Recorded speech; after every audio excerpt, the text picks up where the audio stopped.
You know, UW professor Kathy Kramer, who I believe you know, wrote a brilliant book called The Politics of Resentment, in which she met with 39 groups in 27 counties of Wisconsin, and she was surprised to see rural resentment toward those metro areas of Madison and Milwaukee. I'm just curious if you saw any of that in your travels. I saw some of that, yeah. I mean, I think it's a natural feeling, a natural suspicion that the financial centers, the political centers, the education centers of a state, places where, that's where power resides. And so I think it's a natural suspicion on the part of rural communities to think they're being overlooked or they're being left behind. It's not always true when you look at the numbers in terms of, the amount of aid people get or the flows of money and revenue and taxes.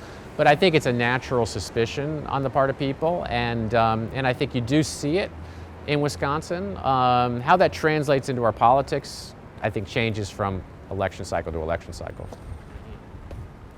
Is there anything I left off that you'd like to comment on in a 2016 election? Anything else that stands out in your mind that I haven't covered?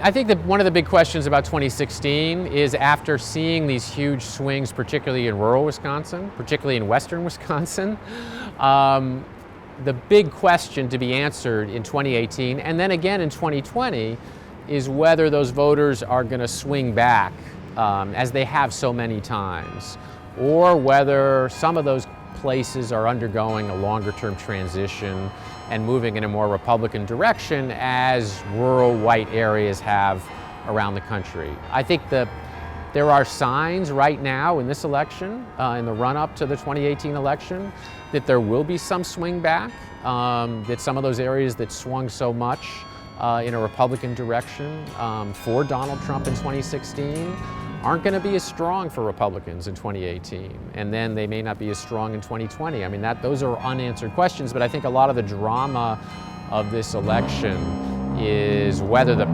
very, really dramatic and striking patterns we saw in 2016, what shape that's going to take in 2018.